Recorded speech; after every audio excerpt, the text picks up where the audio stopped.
All right, welcome back to the program. In case you're just joining us, it's time for our conversation right now. Femi Boyede, the Chief Executive Officer at Koinonia Global Services, as well as a certified international trade practitioner, is joining me right now from Canada to talk about the lessons for the non-oil exports sector. Good morning to you, Mr. Boyede, and thank you for joining us. Good morning, Nancy. Good morning, Nigeria. How are you today? I'm great, thank you. What's the Thank you for bringing me out of bed.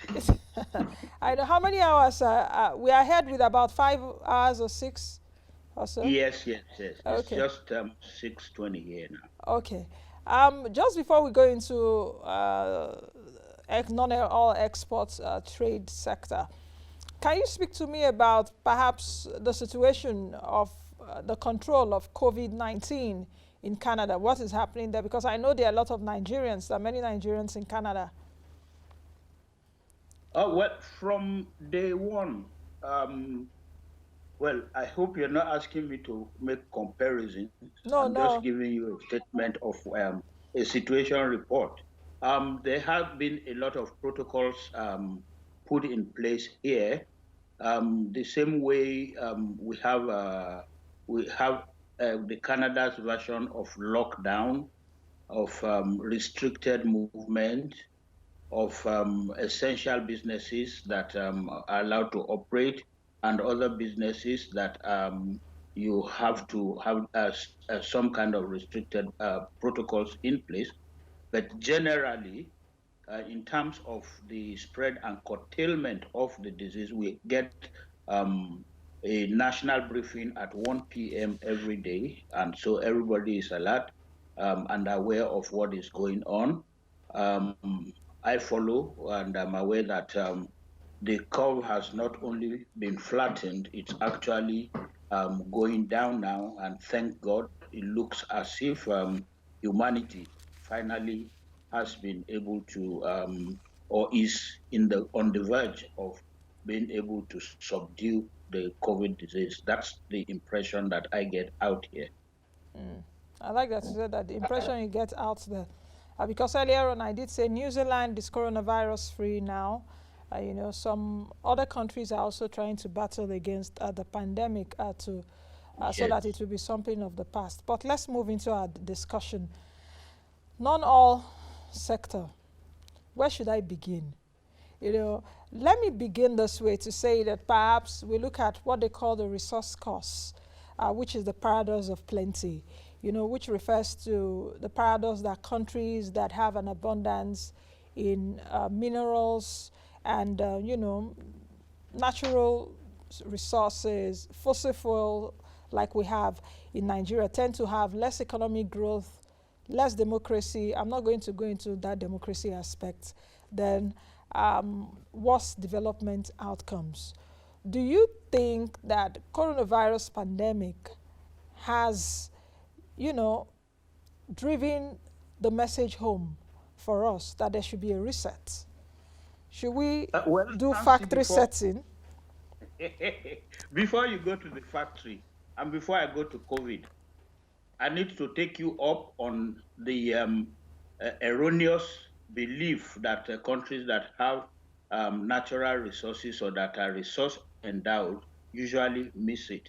And I want to give you two clear examples. Dubai discovered oil, I think, if I remember well, in 1975.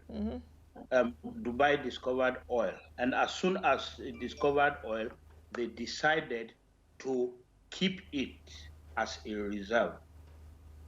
So exploration and exploitation of oil was not a priority in Dubai. Rather, Dubai concentrated on the improvement of its economic environment and quickly positioned itself as a services-led economy, collecting revenue from services that it rendered to people who turned Dubai into a trading hub.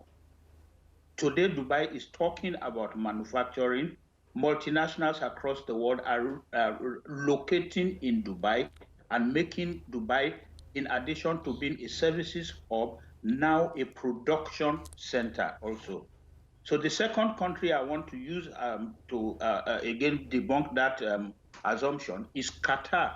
I was in Qatar, in Doha, in 2016, I guess, for the World Export Development Forum. And the Minister of Finance of Qatar, in opening that conference, actually informed us that the Vision 2030 of Qatar was to reduce any possible expectation from oil as a contributor to the economy by an annual rate of 10%.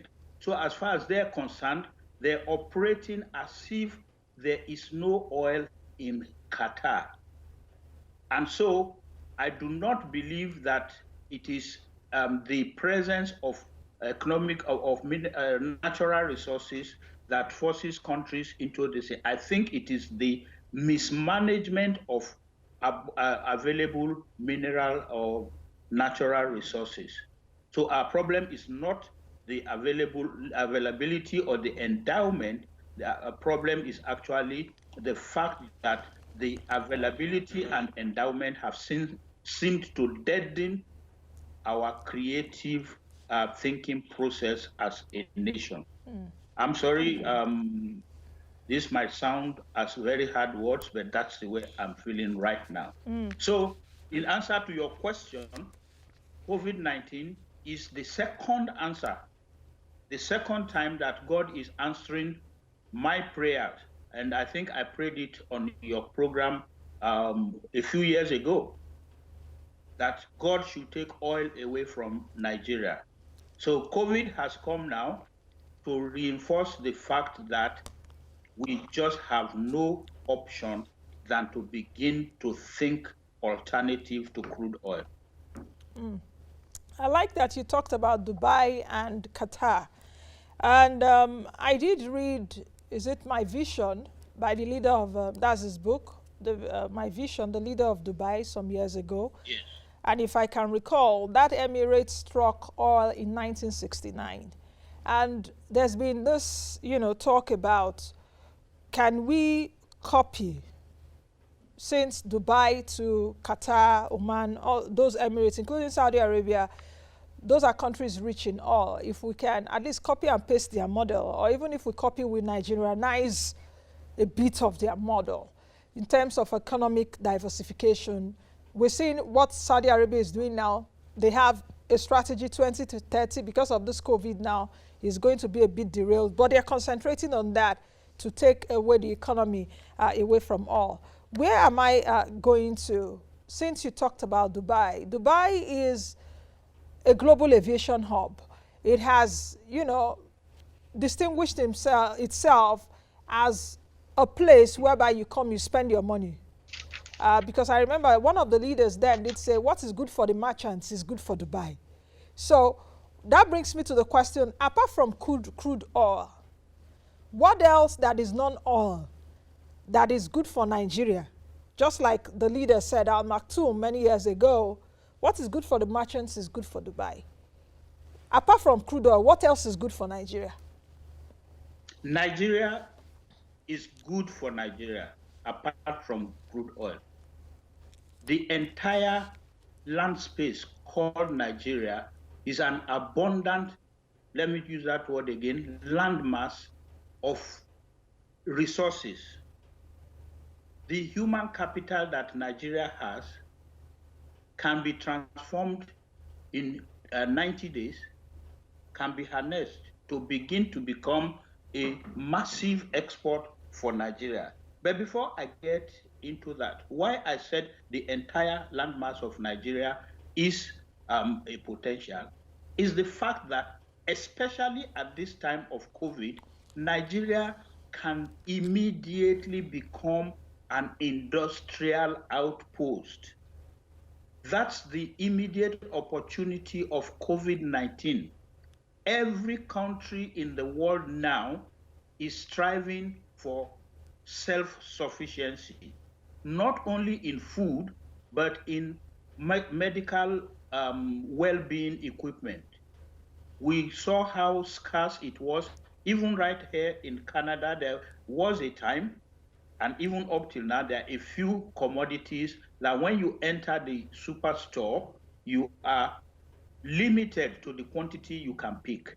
There was a time that sanitary ware was actually out of stock and you couldn't find cleaning stuff. Just the ordinary bathroom sanitary ware you couldn't find. So how does this relate with Nigeria? With our, some call it negative, but with our unemployment rate, high unemployment rate, I think this is the time for Nigeria to begin to think export production. Yes, over the years, we have emphasized on increased production, but the antagonists of an export-driven economy have always focused their lenses on the fact that you need to be self-sufficient, you need to be food sufficient before you can think of export. The food that is consumed in Nigeria can never be of the standard, the international export standard. So first and foremost, we need to get it right. We need to understand that export production is a complete economic activity on its own and has no threat at all to local sufficiency. So if we are looking at export production, production for export, then we can set up entire industries. Now is the time for us to make our business environment attractive to the countries that have the market for products that can be produced cheaper, faster, and to their own standards right there in Nigeria. So I'm hoping that somebody will pick up this concept of industrial outpost from this program this morning. And I am hoping that it is something that will also go into whatever we have right now as Nigeria's export strategy. You know, just a few months ago, or a few weeks ago, when the president announced the Economic Sustainability Committee, as a result of this coronavirus pandemic and all of that, we do have the Economic Advisory Council, the Doing Salami group, but there's the Economic Sustainability Committee, the Minister of Finance, the Central Bank Governor, Minister of, you know, all of them, NNPC GMD is even there. I've been trying to see if I would see Segun Awolowo in that sustainability committee. That is something I've been mulling over, like, okay, if we're going to be talking about economic sustainability, can we also look at it beyond oil and have, you know, the chief executive officer of NEPC there? I might be wrong. Perhaps there's no photo ops to show me that he's in the meeting, but at least, don't you think that non-oil exports should be part of the conversation we should be having right now, since that agency is also fostering the zero oil plan economy that is expected to bring in about 30 billion US dollars. I know the pandemic would also threaten that. Oh, well, Nancy, I don't know what NEPC is doing in the background, but like you, I am concerned about what NEPC is not doing in the foreground. As of this moment, I think the only voice that I want to be hearing is Nigeria Export Promotion Council taking on government. I'm not saying they should challenge government. They are a part of the government, so they cannot challenge themselves. But part of the, I think the first Article 1 or 2 of the mandate, the act setting up the NEPC, says that the agency will continuously or periodically advise government on strategies and policies that will promote export as the driver of Nigeria's economy.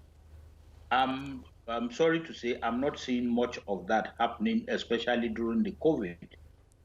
Every committee that is possible has been set up. Unfortunately, I cannot see a task force that understands that Now is the time for Nigeria to be bullish. Now is the time for us to capture the world market in a few commodities. I'm going to come back, to talk a little bit. I hope I can. I've asked him to send me some figures. I'm hoping that I can share them with you guys here. Sam Hart, the DG of this new agency created in Abia State, they have been doing so much that have their hands so full in producing PPE in response to coronavirus. And as far as I'm concerned, all our clamor, all our advocacy in the AFCFTA, this is the opportunity. This is the time for us to actually zero in, to prioritize, to take top 10. In fact, if you ask me, top 5 items, and here I'm not talking about agricultural commodities alone, that the world has a deficiency in right now. As of March this year, UNCTAD already projected that global trade was going to be quarter on quarter, in fact, month on month decline of 27%. That means that there is a 27% excess capacity that Nigeria can actually position itself to play in. We are talking about AFCFTA. Of course, I know that Nigeria was one of the very last countries to even sign. I don't know if the National Assembly has ratified and sent back to the AU, but as far as I know, we have the Nigeria Trade Experts group. Yeah, we have the Nigerian Private Sector Alliance. I'm talking about Legacy. We have Abuja Chamber, and then a few pockets here and there. You've seen Tokunbo Kayode, actually more than a few of the government people, I must say, with due respect, pushing this agenda. Of course, it is our agenda. It's a collective agenda. What I'd love to see is to see that, probably to hear that, as at the end of today or by the end of tomorrow, the president has put together a task force that not only looks into, I'm not talking of comitocracy. I think I coined that word some time ago. I don't know how. It's not a matter of committees. It's a matter of action right now that identifies quickly top 5 wins for Nigeria under COVID, for Nigeria's exports. Please let me be very clear. And then how to immediately take advantage of this. Then we can come back to agencies and what have you later on. Obama discovered in 2008 that economic recession was coming to hit America. By 2009, Executive Order 00135 came out. It has transformed into the National Export Initiative NEXT as of now, which America is executing, implementing up to 2021. I think it will actually be extended again beyond 2021. So what am I saying in summary? Now is the time for us to have the same way that we have a national response squad on COVID. We must see export, non-oil export at this point as the, I'm not saying an or one of, as the immediate imperative for Nigeria's economic turnaround, so that we don't lose the opportunities that are already sprouting out. So are you of the view that there are opportunities right now staring us in the face? Oh, even with the pandemic, even with less revenue? Because in fact, the pandemic is the reason for those opportunities. John Otapu, Captain John Otapu, leads a group. I'm trying to remember the name now. Agro Exporters Group of Nigeria. He organized, along with his group, what do you call it? Air cargo operations, because there were so many countries. Even the NEPC had it on their website that a plane, a cargo plane was coming from the United Kingdom to be positioned in Lagos, because so many countries, just like I said earlier on, are undersupplied in a few or rather several items right now, and they are looking for sources to make up the national demand. But even when these logistics solutions are provided, we don't have Nigerian suppliers who are export ready. So export readiness, I'm not talking only about training now, leave training out of it, it can be done on ground, but export readiness is our ability to immediately respond to global demand. There are urgent demands everywhere. There is food shortage everywhere. There is shortage of medical supplies everywhere. I'm careful not to say medical equipment before you will say Nigeria doesn't have the technological capacity. I'm talking medical supplies that our people are already doing so much on. Look at Nigerian women. I'm proud of them. Look at their response and creativity in as simple as face masks. And how many countries do you think have their own enough supply of face masks? I'm talking, that's why I mentioned top 5 items that people can actually begin to. I commend people like John Otapu, who are already positioning themselves to take advantage of supply chain.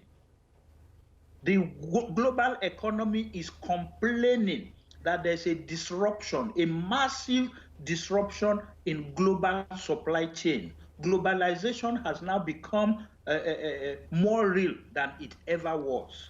The global market, the entire world is now a single market where we can trade and exchange whatever it is we have. So I'm not saying that there is a potential. Potential is futuristic. I'm saying that the opportunities are here. The field is ripe. Where are the Nigerian harvesters to take advantage of this field? Okay, That's what I'm talking about. that brings me to the question that for people that are watching us right now, and you know that in Nigeria we have about 41.6 million MSMEs. Out of those, 96% of them contribute as jobs, 84% of them businesses. How can people watching us right now take advantage of this timing, the pandemic, which the pandemic has presented? And for those that are doing stuff, they want to export, you're an export expert, how should they take this opportunity? Because like they say, never wastes a crisis. For in fact, yes. when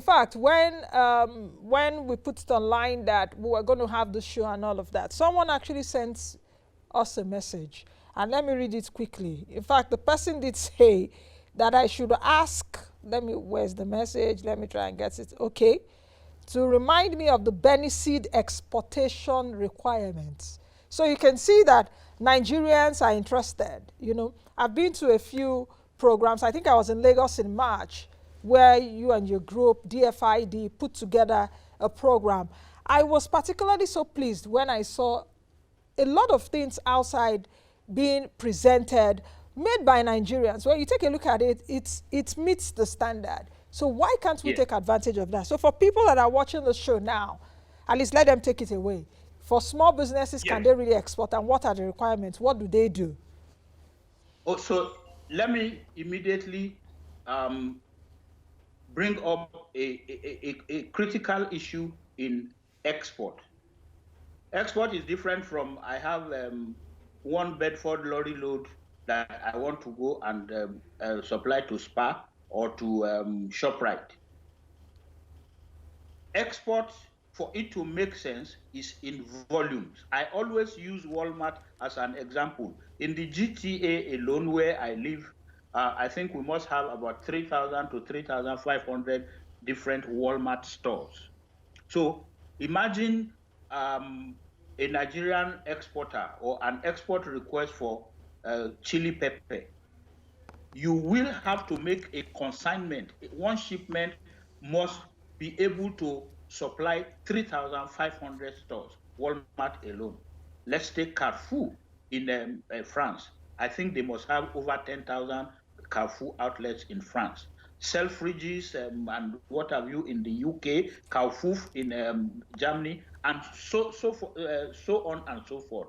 These are distribution platforms that are ready and willing and actually feasible as outlets for Nigeria's products. So how does this affect the Nigerian SME?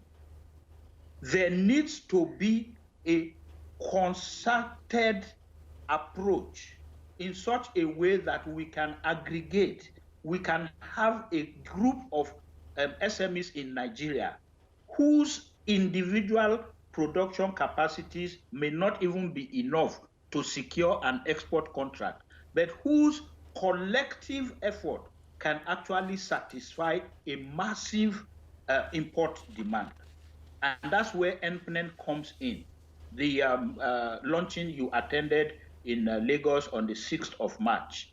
The network of practicing non-oil exporters of Nigeria is actually a solution. It was conceived as a solution to this kind of big market access challenge for Nigeria SMEs. So I would encourage those watching us right now and those who they can actually advise later on to find a way of linking up with NPNEN. Like I said, NPNEN is the network of practicing non-oil exporters of Nigeria that has membership even we will calibrated, segregated to the lowest level. NPNEN has also, as part of its component parts, the formation of non-oil export cooperatives in every state in Nigeria, such that it doesn't matter how small your production is. Do you know the advantage of this? They are going to produce, to get to the level of production that will not be rejected, because they now become an audience that it is possible for development agencies like DFID, like the West Africa Trading Hub, I think that is being funded by USAID, that you can then take product standardization and quality compliance training too, and then they will get it right. So it will not matter whether your production outfit is in Ikorekpene or is in Kaura Namoda or is in Kano. You are going to produce the same item coming from Nigeria at the same uniform standard, that when it arrives the market in Rome or in Paris or in Toronto, it will be the same uniform standard. That's what Nigeria is lacking now. That's the solution. So my answer to that is, please let them know about the existence of NPNEN and let them find a way to their way to joining it. Okay. Let's talk about trade policy. Is there a role of trade? What's the role of trade policy in this non-oil exports? I know it seems to be like a sticky point, especially in Nigeria. Very sticky. Yes, very sticky, that I don't even want it to come out of my mouth, that where's our trade policy? And what trade policy have we been? Mr. Boyede, just take it away, please. I don't want to. I don't want to go into that. Trade policy of how many years ago? Let's not talk about it. Because I don't think, technically, that's the truth. Technically, as of this moment, Nigeria not only does not have a trade policy, is actually operating in violation of WTO rules. And of course, again, just like you, I don't want to go there. But of course, that's why we made the mistake that we just made, that may cost Nigeria the position of Director General of the WTO. I think we actually don't take things that are serious to be serious. So let's come back to policy. As far as I know, the most recent operational document in Nigeria is the ERGP. The ERGP? Yeah, Economic Recovery and Growth Plan. In that 142-page document, non-oil export is mentioned for the first time on page 72. If you can lay your hands on it, the first time there is a mention, one sentence, one line only about non-oil export is on page 72. And it was mentioned in passing and it was, if I can remember very well, let me paraphrase, Nigeria will operate or will implement the zero oil plan. How will Nigeria operate it? What is it all about? What are the strategies? Actually, these kinds of concepts are supposed to emanate from vision, coming to mission, coming to strategy, and then we know the tools of implementation. We do not have any of that right now. I'm very sure that the public sector agencies will want us to believe that Nigeria does have a non-oil export strategy. I will contest that anywhere, because the last document I saw that was actually launched in Nigeria and gazetted by the Federal Executive Council was actually titled Framework for a National Export Strategy for Nigeria. It was produced by a consortium led by a Ghanaian, and it was gazetted in Nigeria as Nigeria's non-oil export strategy. I think that NEPC has been doing quite a lot. You won't take that away from them. They've been doing quite a lot in terms of advocacy, in terms of promotion, but promotion without development, I think, is going to work against the country. And that's where the issue of trade policy, part of which an export policy and export strategy, again, even when you want to go down, you need to look at the difference between export strategy for products, export strategies for services. NEPC has been working with the Commonwealth Secretariat for, I don't know, the past 15 years, trying to articulate a services sector level export strategy for Nigeria. Implementation, I don't know how far we're going. So again, to try to put it all together, Nancy, I think that we are not doing well in terms of trade policy, in terms of export strategy. I think it is an area that the government needs to look at now. And I'm using the word government now for the first time. I don't believe in all these communiques that say government should do this, government should do that. Nigeria's development is a collective challenge. So every segment of the economy has a role to play. But for God's sake, when it comes to non-oil export, when it comes to Nigeria being able to harness and harvest the opportunities COVID-19 is providing for the non-oil export sector, government must take the lead. Government must play their role, because Nigeria remains a government-led economy. Okay, you know, when I was looking at the trade figures, I think for 2019 or so, non-oil export grew, I think, by 1%. Other ones, the crude oil exports, all tanked. But non-oil export grew by 1%, which is just dismal. But with what you said right now, that shows that Minister Nnaji Adebayo has a lot to do. I think that's the Minister of Trade and Investment. He has a lot to do, because according to the data or statistics, I think our trade policy is 21 years old.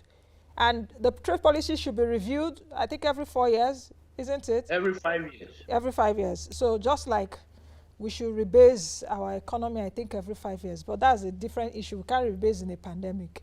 Now, we have less than 5 minutes to the end of the show. Let me see how you can answer all those questions together. The African Continental Free Trade Area, with this pandemic now, where does it leave us?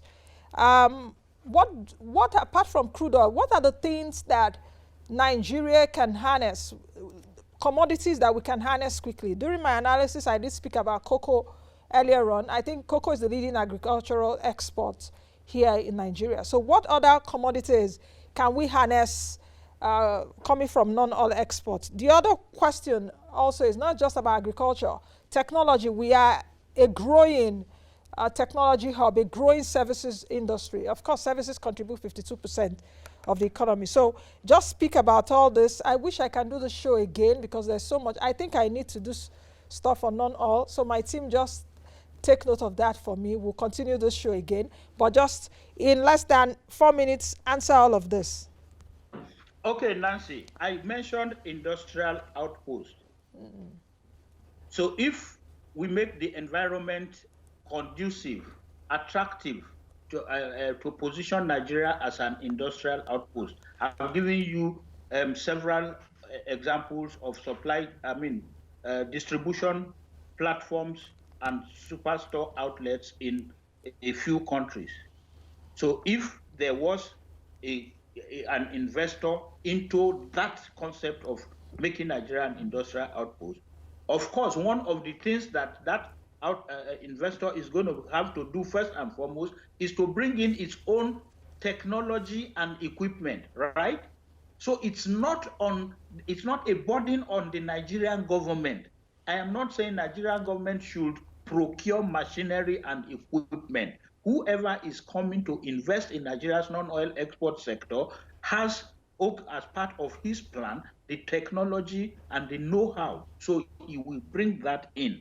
That sorts, I hope that sorts out the problem of technology and equipment. It comes as part of the package of industrialization, and since there is already an export market waiting. In terms of the AFCFTA, I always say the concept of globalization, some people describe it as thinking local and acting global. Africa is Nigeria's first catchment area. Initially, until AFCFTA last year, it was West Africa. ECOWAS was our first catchment market. Now it's the whole of Africa. So with Africa being a microcosm of the global environment, I think that we can flex our muscles in just several, you said commodities. I would rather say products and items, and of course, services. If we say commodities, we'll probably be looking at raw materials.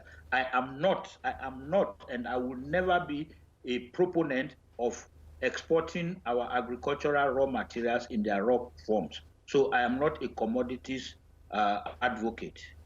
So what do we then do? If you go into the Africa Hall in a World Universal Expo, it happens every 5 years. You enter the Africa Hall, you are likely to see only wood carvings and bronze artworks. It usually forms about 60% of what you see in the Africa Hall, where all African countries are usually lumped together. But this is not where our opportunity and our advantages lie. It is in the daily needs. Go to the market of Topa in Cotonou, Topa market in Cotonou, for example. I want to assure you that 75% of the daily needs, I'm talking of issues, manufacturers like toothpaste, like cosmetics, like even small household electronics, they are of Nigerian origin. There is a big informal trade happening across Nigeria's borders. This is where we need to create a strategy to actually mainstream these things that are seeping through our fingers. This is where Nigeria needs to position itself. This is where, again, like you said earlier on, the issue of policy and strategy need to come in. But above all, lest we forget, I would like us to take that away.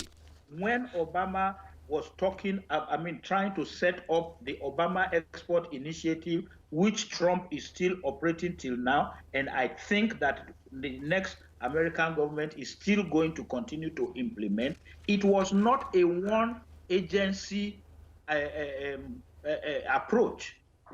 It was a national mission.